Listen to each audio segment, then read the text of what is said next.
Hello students, welcome to canonical classes. और आज की वीडियो में हम स्टडी करेंगे quantitative aspect of electrolytic cell. तो देखिए, जो लास्ट वीडियोस के अंदर जो हमने एक्वस NaCl के सॉल्यूशन के बारे में जो स्टडी किया था, केसेस स्टडी किए थे। इनर्ट आपके इलेक्ट्रोड्स होनी चाहिए, ठीक है, या फिर आपके इलेक्ट्रोड्स रिएक्टिव होनी चाहिए। वो जितने भी हमने केसेस किए थे वहां पे हमने क्या देखा था कि क्या प्रोडक्ट फॉर्मेशन हो रहा है, कैथोड पे क्या रिलीज होगा, एनोड पे क्या रिलीज होगा, मतलब प्रोडक्ट फॉर्मेशन देख रहे थे। तो उसको बोला जाता है qualitative aspect of electrolytic cell. क्या बोलते हैं उसको? Qualitative aspect of electrolytic cell, ठीक है। तो now we are moving further. After that हम क्या पढ़ने वाले हैं आज? Quantitative aspect of electrolytic cell. आज हम पढ़ेंगे क्वांटिटेटिव एस्पेक्ट। लास्ट हमने पढ़ा था क्वालिटेटिव एस्पेक्ट, ठीक है, किस क्वालिटी का प्रोडक्ट बनने वाला है। और आज हम बोलेंगे उस प्रोडक्ट की क्वांटिटी क्या है, किस तरह की क्वांटिटी। सपोज आपसे पूछ लिया जाए व्हाट इज अ वेट पूछ लिया जाए, वॉल्यूम ऑफ गैस पूछ लिया जाए, या फिर हम बोले तो नंबर ऑफ मोल्स पूछ लिए जाए, तो इन मतलब कोई भी टर्म पूछ सकते हैं आपसे, ठीक है। तो वो क्या रिप्रेजेंट कर रही है? आपकी क्वांटिटी रिप्रेजेंट कर रही है ना। तो अगर हमने क्वांटिटेटिव एस्पेक्ट इलेक्ट्रोलिटिक सेल का स्टडी करना है तो सबसे पहले तो हमें फैराडेज फर्स्ट लॉ समझना होगा। लेकिन फैराडे फर्स्ट लॉ समझने से पहले हमें एक बेसिक सी चीजें जो जान लेनी चाहिए। देखिए, charge on 1 mole of electron, अगर हम बात करें कि चार्ज कितना होता है, charge on 1 mole of electron, electron के 1 मोल के ऊपर कितना चार्ज होता है, हमने ये देखना है, ठीक है। देखिए, एक इलेक्ट्रॉन के ऊपर charge on 1 electron, charge on 1 electron, एक इलेक्ट्रॉन पे कितना चार्ज होता है? 1.6 इंटू 10⁻⁻19 कूलम्स, इतना ही होता है, ठीक है। अगर मैं बोलूं कि 1 मोल के अंदर कितने एटम्स होते हैं, तो कितने होते हैं, किसके इक्वल होते हैं? एवोगैड्रोस नंबर्स के, दैट इज 6.022 इंटू 10⁻23 एटम्स के इक्वल होता है। कहने का मतलब ये है कि अगर हम चार्ज की बात कर रहे हैं तो वो charge on electron is 1.6 into 10⁻⁻19 Coulomb's. और अगर हम मोल की बात कर रहे हैं, 1 मोल में एटम्स नहीं काउंट करते, हम इलेक्ट्रॉन्स लिखते हैं यहाँ पे, ठीक है। हम किसकी बात कर रहे हैं? क्योंकि हम बात इलेक्ट्रॉन्स की कर रहे हैं, तो हम क्या बोलेंगे कि 1 मोल के अंदर कितने इलेक्ट्रॉन्स होते हैं? उसके एवोगैड्रोस नंबर के इक्वल। और वो एवोगैड्रोस नंबर क्या होता है? 6.022 इंटू 10⁻23 इलेक्ट्रॉन्स। अगर एक इलेक्ट्रॉन का चार्ज आपको पता है तो 1 मोल इलेक्ट्रॉन का चार्ज आप इजिली फाइंड आउट कर सकते हो कि नहीं, ठीक है। तो फाइंड आउट करते हैं। Charge on 1 mole of electron, 1 mole electron का चार्ज क्या होगा? 1.6 इंटू 10⁻⁻19 इंटू, ठीक है, इंटू 6.022 इंटू 10⁻23। ओके, तो मल्टीप्लाई करके अप्रोक्सीमेटली जो आपका आंसर आएगा वो आएगा 96486, ठीक है। अप्रोक्सीमेटली इतना आंसर आएगा। और IUPAC ने बोला है कि इसको अप्रोक्सीमेटली हमें जो वैल्यू यूज करनी है दैट इज 96500। क्या यूज करनी है? 96500। तो हम ये बात बोल सकते हैं, charge on 1 mole of electron, 1 mole electron पे कितना चार्ज है? 96500 कूलम्स, ठीक है। इतना चार्ज होता है एक इलेक्ट्रॉन के ऊपर। ये जो चार्ज है वो किसके ऊपर प्रेजेंट है? एक इलेक्ट्रॉन के ऊपर आपका इतना charge present. Charge on 1 mole of electron तो आपने निकाल लिया कि एक इलेक्ट्रॉन पे कितना चार्ज है। तो चलिए अब फैराडेज लॉ के बारे में स्टडी करते हैं। फैराडेज लॉ क्या होता है? जब किसी भी इलेक्ट्रोड पे कोई भी प्रोडक्ट मिल रहा है, उसका वेट, मतलब फैराडे लॉ क्या बोलता है, अगर किसी इलेक्ट्रोड पर कोई भी प्रोडक्ट बन रहा है या कोई भी प्रोडक्ट मिल रहा है तो उस प्रोडक्ट का जो वेट है वो डायरेक्टली प्रोपोर्शनल होगा। किसके डायरेक्टली प्रोपोर्शनल होगा? चार्ज के, मतलब जितना चार्ज फ्लो हुआ है, ठीक है। सपोज आपके पास ये बीकर है और इस बीकर के अंदर आपके पास 2 इलेक्ट्रोड्स आपने लगा दिए, एक इलेक्ट्रोड ये और एक इलेक्ट्रोड ये, ठीक है। और इन इलेक्ट्रोड्स को आपने एक बैटरी की हेल्प से या सेल की हेल्प से आपने अटैच कर दिया। क्लियर है यहाँ पर, ठीक है। ये आपका पॉजिटिव टर्मिनल होगा, ये आपका नेगेटिव टर्मिनल होगा। अब होगा क्या कि इस एनोड पे या इस कैथोड पे क्या क्या चार्जेस आ रहे हैं, है ना। एनोड पे, इन एनोड या कैथोड पे क्या चार्जेस आ रहे हैं, कितना चार्ज फ्लो हो रहा है, वो डिसाइड करेगा कि इस पोजीशन पर, यहां पर जो आपका प्रोडक्ट है वो कितना बनने वाला है। तो जो प्रोडक्ट है वो किस पे डिसाइड कर रहा है, किस पे डिपेंड कर रहा है? प्रोडक्ट डिपेंड कर रहा है आपका जितना चार्ज फ्लो होगा, मतलब जितना करंट फ्लो होगा उतना ही प्रोडक्ट बनेगा, कहने का मतलब ये होगा। ठीक है, तो हमने इसीलिए बोला है कि जो वेट है, वेट किसी भी इलेक्ट्रोड जो प्रोडक्ट बन रहा है उसका वेट डायरेक्टली प्रोपोर्शनल होगा कि कितना चार्ज फ्लो हुआ है। तो Q यहां पर क्या रिप्रेजेंट कर रहा है, Q is equal to charge. Q क्या रिप्रेजेंट कर रहा है, आपका चार्ज। तो Q is equal to I into T, ये फॉर्मूला होता है चार्ज की कितने टाइम में कितना करंट फ्लो हुआ। ठीक है, तो ये एक सिंपल फॉर्मूला होता है चार्ज के लिए। क्या क्या क्या रिप्रेजेंट कर रहा है, कितना चार्ज या कितना करंट कितनी देर के लिए फ्लो करवाया, है ना, इसके अंदर हमने कितनी देर के लिए फ्लो करवाया। ठीक है, तो देख लिए अब यहाँ पे weight W is directly proportional to Q।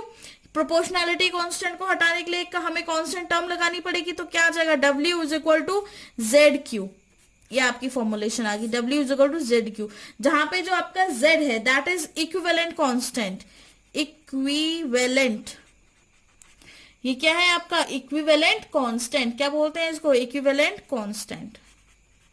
इसको इक्विवेलेंट कांस्टेंट बोला जाता है। ठीक है, और Z की अगर आपको वैल्यू फाइंड आउट करनी है तो Z, Q को इसके नीचे ले जाओ तो Z किसके इक्वल हो गया, Z is equal to W upon Q। Z किसके इक्वल हो गया, W अपॉन Q।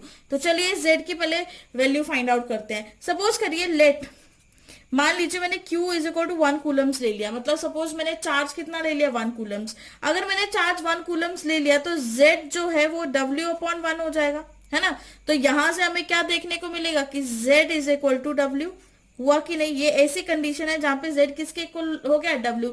अगर आप 1 कूलम चार्ज फ्लो करवा रहे हैं तो सर्किट पे जो केमिकल इक्विवेलेंट कांस्टेंट है वो किसके इक्वल हो जाएगा, उस प्रोडक्ट के वेट के इक्वल हो जाएगा। Very very important. ठीक है, फिर से रिपीट कर रही हूँ सॉरी, फिर से रिपीट कर रहे हैं कि अगर आप 1 कूलम चार्ज फ्लो कर रहे हैं तो सर्किट पे जो भी केमिकल इक्विवेलेंट कांस्टेंट है, सर्किट का जो भी केमिकल इक्विवेलेंट कांस्टेंट है वो किसके इक्वल हो रहा है, आपके वेट के इक्वल हो रहा है। किसका वेट, प्रोडक्ट के वेट का। ठीक है, let us take an example. एक एग्जांपल लेके और समझते हैं इस चीज को। ठीक है, फॉर एग्जाम्पल अगर हम सोडियम की बात करें, सिंपल अगर हम सोडियम की बात करें तो सोडियम पॉजिटिव 1 इलेक्ट्रॉन गेन करके क्या बनता है, सोडियम बन जाता है, यही बनता है सोडियम। ठीक है, मतलब पहले सोडियम एक्वस था और एक्वस से चेंज होके वो किस में चेंज हो गया, एक्वस से बदल के वो किस में चला गया, आपके सॉलिड स्टेट में, है ना। तो अगर मैं बोलूं कि 1 मोल इलेक्ट्रॉन जो है वो किसके इक्वल है, 1 मोल सोडियम के, 1 मोल सोडियम के, क्योंकि यहाँ पे जो नेट एक्सचेंज आ रहा है 1 इलेक्ट्रॉन का आ रहा है। ठीक है, तो हमारे, मैं क्या बोल सकती हूँ, 1 मोल इलेक्ट्रॉन किसके इक्वल हो गया, 1 मोल। मतलब 1 मोल इलेक्ट्रॉन ऐड करने से हमें 1 मोल सोडियम मिल रहा है। कहने का मतलब ये है, क्योंकि Na पॉजिटिव में आपने इलेक्ट्रॉन ऐड किया है ना, तो 1 मोल इलेक्ट्रॉन ऐड करने से किसके, 1 मोल इलेक्ट्रॉन इसमें ऐड करोगे तो क्या बन गया, 1 मोल सोडियम। तो मैंने वही लिखा है, 1 मोल इलेक्ट्रॉन किसके इक्वल होगा, 1 मोल सोडियम के इक्वल होगा। ठीक है, ये क्या रिप्रेजेंट कर रहा है कि अगर मैं सर्किट में 1 मोल चार्ज फ्लो करवाऊं तो 1 मोल सोडियम मिलेगा। मतलब अगर मैंने सर्किट में 1 मोल चार्ज दिया है तो सोडियम कितना आएगा, 1 मोल। ठीक है, और मुझे पता है कि 1 मोल चार्ज कितना होता है, दैट इज 96500 कूलम्स। किसके इक्वल होगा, 23 ग्राम। सोडियम के एटॉमिक मास के इक्वल होगा। ठीक है, तो ये तो आपको पता ही है, ये क्या है, charge on 1 electron, charge on किस पे, 1 mole of electron, charge on 1 mole of electron, है ना। 1 मोल इलेक्ट्रॉन पे जितना चार्ज होगा उसको हम इस तरह से रिप्रेजेंट करते हैं। और अगर आपने वैल्यूज को कूलम्स के अंदर निकालना है, 1 कूलम में देखेंगे तो कितना आ जाएगा। तो देखिए, अगर 96500 कूलम्स 23 ग्राम्स के इक्वल है तो 1 कूलम इज इक्वल टू, इस पूरी टर्म्स को उठा के इसके नीचे ले जाओ तो यहाँ पे सिंपल कूलम्स बचेगा। ठीक है, तो क्या हो जाएगा, ये 23 डिवाइडेड बाय 96500, है ना। तो जो 1 कूलम्स है वो इसके इक्वल हो गया मल्टीप्लाई बाय 1। और ये 1 क्या है, जो आपकी ये जो इलेक्ट्रॉन्स प्रेजेंट है ना, दिस इज एन फैक्टर। इसको क्या बोला जाता है, एन फैक्टर। ये जो 1 रिप्रेजेंट कर रहा है, क्या रिप्रेजेंट कर रहा है, एन फैक्टर। ठीक है, तो किसी भी पर्टिकुलर मेटल के लिए, मतलब पर्टिकुलर मेटल मतलब हमने यहाँ पे जो सोडियम लिया है, इस सोडियम के लिए जो Z की वैल्यू है वो क्या है, मतलब इस सोडियम के लिए अगर आप बोले तो value of Z for Na, ये जो हमने फाइंड आउट किया, ये क्या फाइंड आउट किया है, value of Z, value of Z मतलब इक्विवेलेंट कांस्टेंट फॉर सोडियम। ठीक है, सोडियम के लिए इक्विवेलेंट कांस्टेंट की वैल्यू क्या आ जाएगी, ये आ जाएगी 23 डिवाइडेड बाय 96500 इंटू 1। क्लियर है? ठीक है, तो इसी तरह से अब हम सेकेंड एग्जाम्पल भी लेके, ये सेकेंड एग्जाम्पल हम लेते हैं मैग्नीशियम का। मैग्नीशियम 2 पॉजिटिव में जब आप 2 इलेक्ट्रॉन्स को ऐड करोगे, मतलब मैग्नीशियम 2 पॉजिटिव की जब आप रिडक्शन करोगे तो क्या बन जाएगा? मैग्नीशियम बन जाएगा। ठीक है, तो उसने क्या बोला है कि 2 इलेक्ट्रॉन्स ऐड करने पे, मतलब 2 मोल इलेक्ट्रॉन्स ऐड करने पे आपको 1 मोल सोडियम मिल रहा है ना। इस इक्वेशन से हमें क्या देखने को मिला कि 2 इलेक्ट्रॉन ऐड करने से आपको कितना मैग्नीशियम मिलने वाला है? 1 मोल मैग्नीशियम मिलने वाला है। तो अगर 1 मोल इलेक्ट्रॉन, 1 मोल इलेक्ट्रॉन का जो चार्ज है दैट इज 96500 कूलम, सो 2 का कितना होगा? 2 का होगा 2 इंटू 96500, होगा कि नहीं? ठीक है, कूलम्स वो किसके इक्वल होगा? और ये 1 मोल कितने मास के इक्वल होता है? इट इज अबाउट 24 ग्राम्स के इक्वल होता है। किसके इक्वल होता है? 24 ग्राम्स। तो फिर से अगर मुझे 1 कूलम के लिए निकालना, तो 1 coulomb is equal to 24 divided by 2 into 96500, क्या हो जाएगा? 24 डिवाइडेड बाई 96500। और यहाँ पर जो ये 2 है, ये क्या रिप्रेजेंट कर रहा है? टोटल एन फैक्टर, मतलब जो भी उसकी वैलेंसी है या जितना एक्सचेंज इलेक्ट्रॉन्स का आपके पास आ रहा है। तो हम ये बोल सकते हैं कि ये वैल्यू है, किसकी वैल्यू है? Value of Z, value of Z for magnesium. Magnesium के लिए जेड की वैल्यू है। ठीक है, हर मेटल के लिए निकालने में बहुत टाइम लगेगा। अगर इस तरह से हम हर एक मेटल का निकालने बैठ गए ना, तो उसमें बहुत ज्यादा टाइम कंज्यूम होने वाला है। तो उस चीज को शॉर्ट करने के लिए, मिनिमाइज करने के लिए आपके टाइम को, कि कम से कम टाइम लगे, तो हम लोग क्या एक डायरेक्ट फॉर्मूला पुट कर लेते हैं। और जो फॉर्मूला यहीं से बना है, यहीं से क्या फॉर्मूला बना है? देखो, डब्ल्यू जेड किसके इक्वल होगा? Molecular mass. ये आप क्या लिख रहे हो? एटॉमिक मास, या फिर अगर मॉलिक्यूल होगा तो मॉलिक्यूलर मास, है ना। तो यहाँ पे लिखो मॉलिक्यूलर मास, मॉलिक्यूलर मास, या फिर हम बोले तो atomic mass, atomic mass, molecular mass, atomic mass divided by, किससे डिवाइड किया आपने? Charge on 1 mole of electrons. एक मोल इलेक्ट्रॉन्स पे जितना चार्ज होता है that is 96500 coulombs multiply by N factor, जो कि बहुत इंपॉर्टेंट है, क्योंकि यहाँ पे हमने 2 मल्टीप्लाई किया था और सोडियम के केस में हमने 1 से मल्टीप्लाई किया था। ठीक है, तो यहाँ पर हमने 2 से क्या मल्टीप्लाई किया? हर एक मेटल की अपनी अपनी टेंडेंसी है टू लूज और गेन इलेक्ट्रॉन, तो उसके ऊपर आपका जो एन फैक्टर है वो उसके ऊपर डिसाइड होगा। ओके, तो ये है आपके रिक्वायर्ड इक्वेशन, मतलब required equation in the sense ये है फॉर्मूला कि आपने जेड कैसे फाइंड आउट करना है। ठीक है, तो इसी के साथ अब आप आगे वैल्यूज भी पुट कर सकते हैं। अगर हम फर्स्ट लॉ की बात करें तो फर्स्ट लॉ में जेड, हमारे पास फर्स्ट लॉ क्या था? W is equal to Z Q, यही था हमारे पास, W is equal to Z Q. तो Z की वैल्यू तो आपको पता है, molecular mass upon 96500 into NF, ये है आपके पास। तो यहाँ पे W में Z की वैल्यू पुट कर दो। तो पुट करते हैं जरा Z की वैल्यू। तो जो वेट है वो वेट किसके इक्वल हो जाएगा? Molecular mass, molecular mass into Q, ये वाला Q, divided by 96500 into N factor, यही आएगा आपके पास W की वैल्यू। ठीक है, और हमें पता है Q is equal to IT।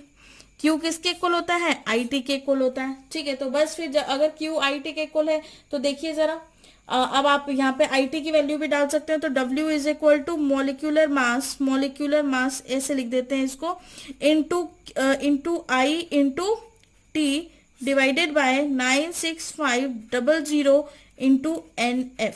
ठीक है, ये आपके पास आगे इक्वेशन। अब यहाँ पर एक चीज देखना कि जो मॉलिक्यूलर मास और NF है ना, मॉलिक्यूलर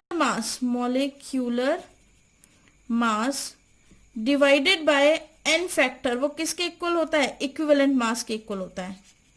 इक्विवेलेंट मास किसके इक्वल होता है? आपका इक्विवेलेंट मास, जो हम नॉर्मेलिटी में इक्विवेलेंट मास यूज करते हैं ना, उसके इक्वल होता है। ठीक है, तो molecular mass upon N factor अगर आप वैल्यू पुट कर रहे हैं तो वो किसके इक्वल आ रहा है? आपका इक्विवेलेंट मास के इक्वल आ रहा है। तो हम यहाँ से एक और इक्वेशन, एक और आपका नया फॉर्मूला बना सकते हैं, और वो फॉर्मूला क्या होगा? W इज इक्वल टू, ठीक है, इक्विवेलेंट मास इनटू ये इक्विवेलेंट, मतलब ये जो इतना वाला पोर्शन है वो इक्विवेलेंट मास में चेंज हो गया। ठीक है, बताती हूँ, देखो ये वाला पोर्शन, इसको हटा के आपने क्या लगा दिया? EM लगा दिया। ठीक है, into I into T divided by 96500, ये आपके पास आ गया।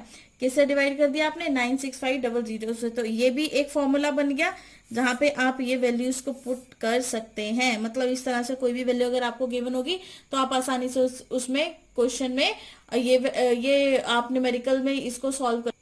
चलिए अब इसके अंदर एक और नया चेंज लेके आते हैं। अब देखिए यहाँ पर मुझे क्या देखने को मिला कि हमने ये तो फाइंड आउट कर लिया था कि जो वेट है, weight of product is equal to equivalent mass into I into T. I is your current into time upon mass sorry upon charge of 1 mole of electron, है ना। 1 मोल इलेक्ट्रॉन का जितना चार्ज है उससे हमने क्या कर दिया, डिवाइड कर दिया, ठीक है। और जो हम सिंपली इसके लिए सिंपली हम एक फॉर्मूला जो यूज करते हैं that is weight of product. Weight of product किसके इक्वल होता है, molecular mass into I into T upon 96500 into NF, इसी के इक्वल होता है। अगर इस मॉलिक्यूलर मास को मैं इसके नीचे लेकर आ जाऊं तो फॉर्मूला क्या बनेगा, देखो W upon molecular mass, W upon molecular mass, W upon molecular mass किसके इक्वल होगा, I into T divided by 96500 into NF upon N factor, ठीक है। तो मुझे पता है नंबर ऑफ मोल्स क्या होता है, given mass upon molecular mass होता है कि नहीं, W अपॉन मॉलिक्यूलर मास होता है। तो बस यहाँ पे वैल्यूज पुट कर दो। तो अब आपके पास यहाँ से क्या फॉर्मूला बनेगा, ये क्या हो गया, number of moles of product. ये जो वेट हम निकाल रहे हैं किसका निकाल रहे हैं, वेट ऑफ प्रोडक्ट ही तो निकाल रहे हैं, ठीक है। तो ये यहाँ पर जो N है मतलब ये प्रोडक्ट का है, ये भी प्रोडक्ट का है, तो नंबर ऑफ मोल्स भी किसके आने वाले हैं, आपके प्रोडक्ट के आने वाले हैं। तो आप लिखोगे number of moles of product is equal to I into T divided by 96500 into NF, ठीक है। ये आपके पास आ गई। तो यहां से हम ये चीज देख सकते हैं कि number of moles of product is inversely proportional to N factor, जो कि बहुत इंपॉर्टेंट बात है। Number of moles of product is direct inversely proportional to 1 by NF। तो NP रिप्रेजेंट कर रहा है number of moles of products, ठीक है, कि प्रोडक्ट्स में कितने नंबर ऑफ मोल्स प्रेजेंट हैं। तो यहां से इस फॉर्मूले से आपको पता लग रहा है कि अगर इक्विवेलेंट अगर आपके नंबर ऑफ एक्सचेंज आयंस या N फैक्टर ज्यादा होगा तो आपके number of moles of product क्या हो जाएंगे, कम होंगे। तो number of moles of product is inversely proportional to N factor. Number of moles of product किसके इनवर्सली प्रोपोर्शनल है, आपके N फैक्टर्स के इनवर्सली प्रोपोर्शनल है, ठीक है। तो हमारा जो मेन काम है वो number of moles of product find out करने का ही था। अब देखिए अगर हम बात करें कि मोल्स ऑफ कैथोड, है ना, मोल्स ऑफ कैथोड की बात करें तो मोल्स ऑफ कैथोड, जो कैथोड के मोल्स हैं वो क्या हो गए, NC, है ना। उसी तरह से मोल्स ऑफ एनोड, एनोड के क्या हो गए, Na। एक आपके मोल्स ऑफ कैथोड आ गया, एक आपका मोल्स ऑफ एनोड आ गया, ठीक है। उसी तरह से अगर हम बोले कि हमारे पास N फैक्टर क्या होगा, N factor for cathode and anode, N factor of cathode तो क्या हो गया, NF कैथोड, और इसका एनोड क्या हो गया, NFA इज एनोड, ठीक है। तो अगर मुझे इन दोनों की रेशो फाइंड आउट करनी है तो देखिए इसकी रेशो कैसे फाइंड आउट करेंगे, number of products of cathode divided by number of products of moles of products of cathode divided by moles of products of anode किसके इक्वल होगा, नंबर मतलब N factor of anode divided by N factor of cathode, ठीक है। तो बिल्कुल inversely हो जाएंगे ना एक दूसरे के, क्योंकि N प्रोडक्ट जो है, number of moles of product है वो किसके इनवर्सली है, आपके N फैक्टर के। तो ये जो इक्वेशन है this is very very important, ये सबसे इंपॉर्टेंट फॉर्मूला है जिसको आपने यूज करना है अपनी सभी केमिकल रिएक्शंस इक्वेशंस मतलब जो भी सॉल्व करनी है उसमें आपको ये यूज करना है। कोई भी न्यूमेरिकल आएगा वहां पर भी आपको ये यूज करना है, ठीक है। अब इसके बाद नेक्स्ट वीडियो में अब हम पढ़ेंगे फैराडे सेकंड लॉ। तो तब तक के लिए चलिए बाय बाय।